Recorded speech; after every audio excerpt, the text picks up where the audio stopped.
আমি প্রথমবার কলেজে ফিরলাম। প্রবেশদ্বারের সামনে দাঁড়িয়ে হৃদস্পন্দন দ্রুত হচ্ছিল। সবকিছু যেন একটা অন্ধকার স্মৃতি হয়ে দাঁড়িয়ে আছে। ঠিক তখনই ফোন বেজে উঠল। চাচার নাম। পৌঁছে গেছিস? তিনি জিজ্ঞেস করলেন। আমি শ্বাস নিয়ে বললাম, হ্যাঁ, কিন্তু একটু নার্ভাস লাগছে চাচা। চাচা শান্ত গলায় বললেন, নার্ভাস হওয়া মানেই তুই চেষ্টা করছিস। ভয় লাগলেও এগিয়ে যাস। আমি তো আছি। এই এক লাইনে আমার পুরো শরীরের টান কমে গেল। মনে হলো আমি একা না। বন্ধুদের সাথে নতুন সম্পর্ক। ক্লাসে ঢুকতেই আমার বন্ধু মেহের দৌড়ে এসে জড়িয়ে ধরল। রিয়া, তোর জন্য খুব চিন্তা হচ্ছিল রে। আমি হাসলাম, বললাম, এবার ঠিক আছি। অনেক সাহায্য পেয়েছি গু। মেহের বুঝতেই পারল কার কথা বলছি। সে নরম গলায় বলল, চাচা তোমার জন্য কতটাই না চিন্তা করছিল জানিস। সেদিন কলেজের শিক্ষকের সঙ্গেও কথা বলেছেন। আমি অবাক হয়ে গেলাম। অরণ্য চাচা কিছুই বলেননি আমাকে, কিন্তু আড়ালে আড়ালেই সবকিছু ঠিকঠাক করে দিয়েছেন। সেদিন সন্ধ্যায় বাড়িতে ফিরে বারান্দায় বসে আকাশ দেখছিলাম। ঠিক তখনই অরণ্য চাচা পাশের বাড়ির ছাদে এলেন। ওনার চোখ আমার দিকে। আমিও তাকালাম। চাচা হালকা ইশারায় বললেন, ও দিনটা কেমন গেল? আমি হাসলাম। ভালো। আজ ভয় হয়নি। নিজেকে শক্ত মনে হল। চাচার চোখে একটা গর্বের ঝলক দেখা দিল। দারুণ। তুই নিজের চেষ্টা করেছিস বলেই আজ এটা সম্ভব হয়েছে। আমি শুধু পাশে ছিলাম রিয়া। আমি ধীরে মাথা নাড়লাম। কথা কম ছিল কিন্তু অনুভূতি গভীর। চাচা হঠাৎ পকেট থেকে একটা সুন্দর বই বাড়িয়ে দিলেন। এটা তোকে দেওয়ার কথা ভাবছিলাম অনেকদিন। স্ট্রং ওমেনদের গল্প আছে এর মধ্যে। তুইও পারবি সবকিছু। তার হাতে বইটা, আমার হাতে উঠে আসা উষ্ণ একটা অনুভূতি। আমি ফিসফিস করে বললাম, ধন্যবাদ চাচা। আপনাকে পেয়ে আমি খুব ভাগ্যবান। চাচা নরম গলায় বললেন, আমিও। তারপর তিনি নিজের ছাদের দিকে ফিরে গেলেন। কিন্তু মনে হলো ওনার কথাগুলো এখনো বাতাসে ভাসছে। তুই পারবি রিয়া। আর এই বিশ্বাসটাই আমার সবচেয়ে বড় শক্তি। জীবনে কখনো কখনো এমন দিন আসে, যে দিনটা আমাদের ভেতরের শক্তিটাকে নতুনভাবে চিনিয়ে দেয়। সেদিন আমার জন্য তেমনি ছিল। ইন্টারভিউর পরদিন কলেজে একটা প্রতিযোগিতার মাধ্যমে একটি স্বনামধন্য প্রতিষ্ঠানে ইন্টার্নশিপ পাওয়ার সুযোগ এসেছিল।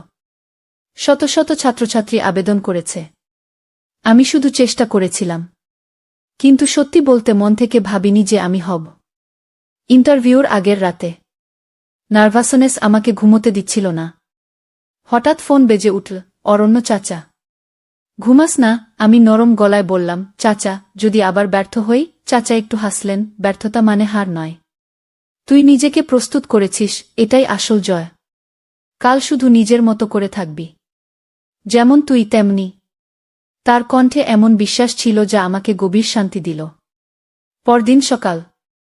পোশাক পরতে গিয়েও হাত কাঁপছিল। ঠিক তখনই চাচার মেসেজ, শ্বাস নে, ধীরে হাঁট, তুই পারবি। ছোট ছোট কথা, কিন্তু সেই কথাগুলো আমাকে দৃঢ় করে দিল।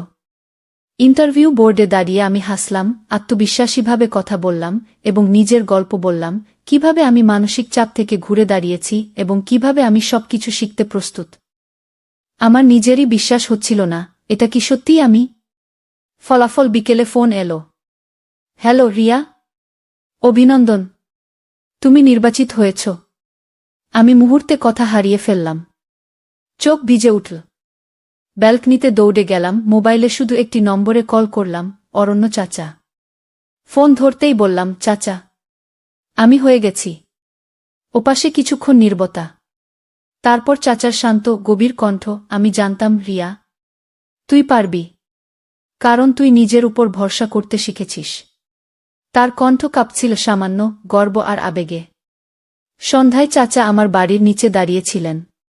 হাতে একটা ছোট ফুলের তোড়া। আমি অবাক, চাচা? আমাকে এটা দিচ্ছেন? চাচা হাসলেন, এটা কোনো পুরস্কার নয়। এটা তোর পরিশ্রমের সম্মান। আমি ফুলটা হাতে নিতেই চাচা ধীরে যোগ করলেন, রিয়া, আজ তুই প্রমাণ করলি যে তুই নিজের পথ নিজেই তৈরি করতে পারিস। আমি শুধু পাশ থেকে আলোটা ধরে রেখেছি। তার এই কথা আমার বুকের ভেতর উষ্ণ ঢেউ তুলল। একটা নীরব প্রতিশ্রুতি ফুলটা হাতে ধরে। আমি আস্তে বললাম, চাচা আপনি না থাকলে আমি এতদূর আসতে পারতাম না। চাচা মাথা নাড়লেন, আমি থাকব রিয়া। তোর স্বপ্নের পথ যত লম্বাই হোক। তুই পথ হারালে আবার আলো দেখাতে। আমি তাকিয়ে রইলাম। ওনার চোখে ছিল গভীর স্নেহ, সীমাহীন যত্ন। কিন্তু কখনোই কোনো সীমা লঙ্ঘন নয়, শুধু একটি নিরাপদ শক্তির দেয়াল। সেদিন আমি বুঝলাম, অরণ্য চাচা আমার জীবনে ভালোবাসার নয়, বরং ভরসার সবচেয়ে নীরব ও গভীর মানুষ। জীবনের একটা মোড়ে দাঁড়িয়ে যখন নতুন পথে যাই, তখন পাশে যদি এমন একজন মানুষ থাকে যে দূরত্ব মেনে সমর্থন দেয়, তখন পথটা সহজ হয়ে যায়। অরণ্য চাচা ঠিক তেমনি। ইন্টার্নশিপের প্রথম দিনের ভোরেই আমি নার্ভাস হয়ে পড়লাম। নতুন জায়গা, নতুন মানুষ। মনে হচ্ছিল আবার প্রথম থেকে শুরু। কিন্তু ঠিক এর মধ্যেই মোবাইলে চাচার মেসেজ, হাসবি। প্রথম দিনে কারো কাছে তাড়াহুড়ো করে ভালো লাগতে হবে না। নিজের মতো থাকলেই জায়গা জিতে নেবি। এত সাধারণ কথা, তবু এমন গভীর শক্তি দেয়, যেন আমার উপর ভরসা রাখার আরেকটা কাঁধ পাশে আছে। অফিসে প্রথম অভিজ্ঞতা। আমি অফিসে ঢুকতেই সবাই ব্যস্ত, সবাই আত্মবিশ্বাসী। একজন সুপারভাইজার এসে বললেন, তুমি রিয়া, তাই না? তোমার কাজ হবে রিসার্চ টিমে সাহায্য করা। আমি মাথা নাড়লাম। প্রথম দিনের কাজটা খুব কঠিন না হলেও দায়িত্বটা বড় ছিল। দুপুরে লাঞ্চ ব্রেকে আমি একা বসেছিলাম। তখনই চাচার ফোন। খেয়েছিস?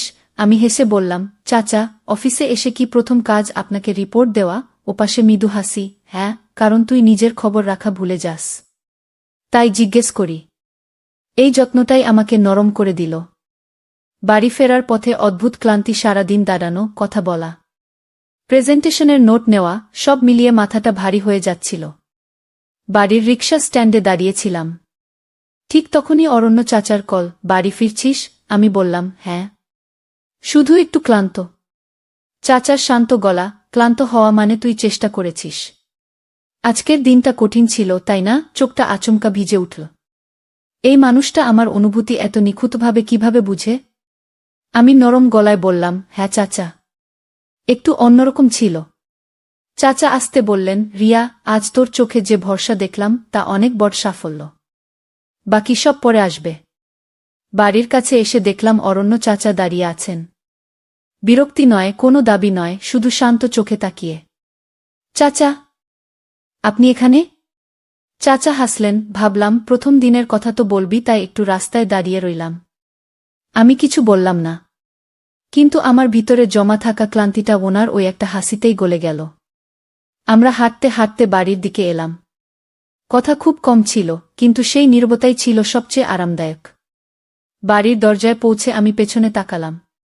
চাচা দাঁড়িয়ে, চোখে সেই পরিচিত মমতা। আমি বললাম, চাচা, আজ পুরো দিনটাতে আপনার কথাগুলোই মাথায় ঘুরছিল। চাচা ধীরে বললেন, রিয়া, তুই নিজের উপর আস্থা রাখলি। এইটাই আমার খুশি। আমি শুধু পাশে হাঁটছি। পথটা তোর। আমার বুকটা নরম হয়ে গেল। এত বড় ভালোবাসা, তবু কোনো দাবি নয়, কোনো সীমা লঙ্ঘন নয়, শুধুই সমর্থন। আমি আস্তে বললাম, চাচা, ধন্যবাদ।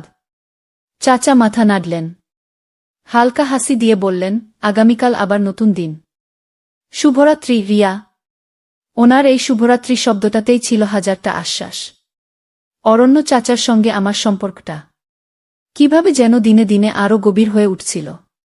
কিন্তু কখনোই সীমা ছাড়িয়ে নয়।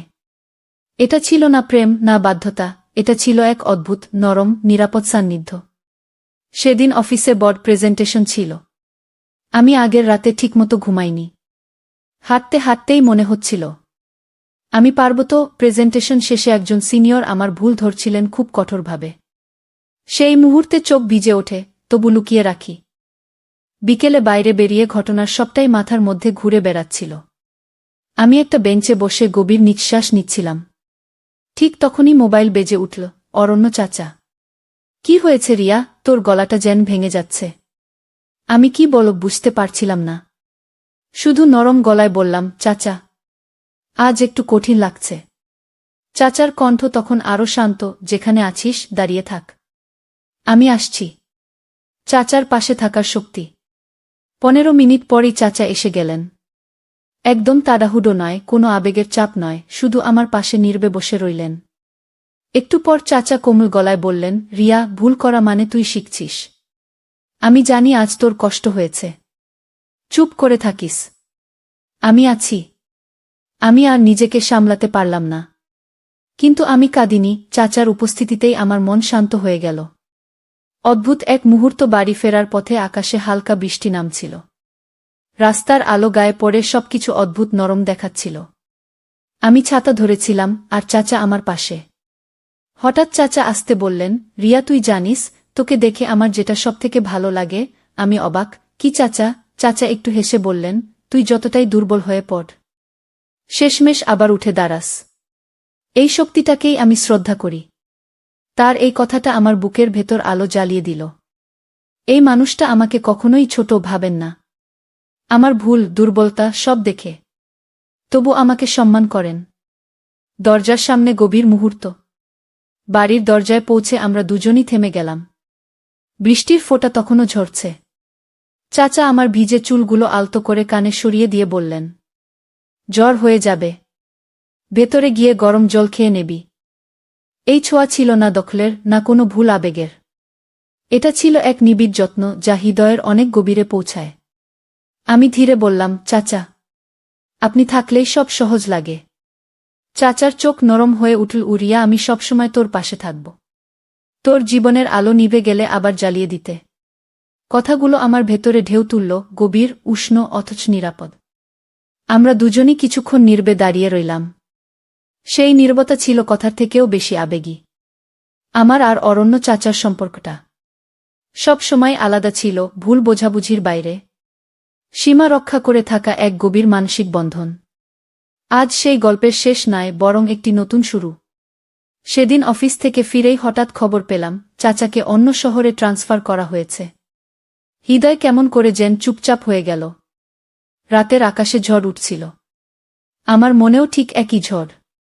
চাচা আমাকে ফোনে বললেন, রিয়া, তোকে না বলে চলে যেতে পারব না।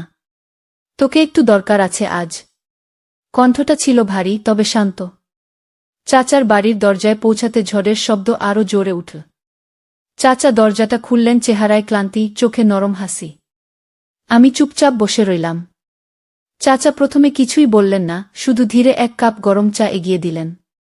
কিছুক্ষণ পরে চাচা বললেন, রিয়া, তুই শক্ত মেয়ে, কিন্তু কখনো যদি ভেঙে পড়িস, মনে রাখিস, তোর উপর আমার গভীর বিশ্বাস আছে। আমি আস্তে বললাম, চাচা, আপনি না থাকলে আমি কিভাবে এতটা শক্ত থাকব? চাচা নরম গলায় বললেন, তুই শক্ত ছিলি বলেই আমি এতটা পাশে থাকতে পেরেছি। এই কথাটা আমার হৃদয়ের গভীরে নেমে গেল। চাচা ড্রয়ারের ভেতর থেকে একটা ছোট খাম বের করলেন। ভিতরে ছিল একটা সাদা পাতার ডায়েরি। চাচা বললেন, এই ডায়েরিটা শুধু লেখার জন্য নয়, তোর আলো ধরে রাখার জন্য। যদি কখনো অন্ধকার লাগে, এতে লিখিস। তুই যেদিন নিজের গল্প লিখতে পারবি, সেদিন কেউ তোর আলো নিভিয়ে দিতে পারবে না। আমি ডায়েরিটা হাতে নিয়ে নীরবে বললাম, চাচা, আপনি ফিরবেন তো? চাচা হালকা হেসে বললেন, ফেরা না ফেরা যাই হোক, তোকে ছেড়ে থাকা কোনোদিন সম্ভব হবে না। মন থাকলে দূরত্ব কোনো বাধা নয়। বিদায়ের পথে শেষ নীরবতা। চাচা আমাকে দরজা পর্যন্ত পৌঁছে দিলেন। বাইরে তখনও বৃষ্টি। আমি বেরিয়ে আসার আগে চাচা থেমে গেলেন। তার কণ্ঠটা খুব নরম, রিয়া, নিজেকে কখনো ছোট ভাবিস না। তোকে আমি যতটা বুঝি, তুই তার থেকেও অনেক বড়। আমি কিছু বলতে পারিনি, শুধু মাথা নাড়লাম। সেদিন সেই নীরব বিদায়টাই ছিল আমাদের গভীরতম মুহূর্ত। শব্দ নয়, অনুভূতির ভাষা। আজ ঠিক 1 বছর পর অরণ্য চাচা অন্য শহরে, তবু আমাদের সম্পর্ক এখনও সেসব ভুল বোঝার বাইরে। তিনি এখনও বলেন, রিয়া, তুই ভালো আছিস তো? তোর আলো হারাসনি তো? আমি আজ বুঝছি, চাচা, আপনার দেওয়া শক্তিটা আজও আমার সঙ্গে আছে। আমাদের গল্পের সমাপ্তি তাই বিদায় নয়, বরং বৃদ্ধিতে, নিজের প্রতি ভালোবাসায়, এবং সেই মানুষটির প্রতি যিনি আমাকে অন্য চোখে দেখতে শিখিয়েছিলেন। তো বন্ধুরা, ভিডিওটি ভালো লাগলে কমেন্টে জানাবেন। এই রকম ভালোবাসার গল্প শুনতে চাইলে চ্যানেলটি সাবস্ক্রাইব করুন এবং পাশে থাকুন, আর আপনার বেল আইকনটা বাজিয়ে রাখুন, যাতে নতুন ভিডিও আপলোড করা মাত্র আপনারা দেখতে পান।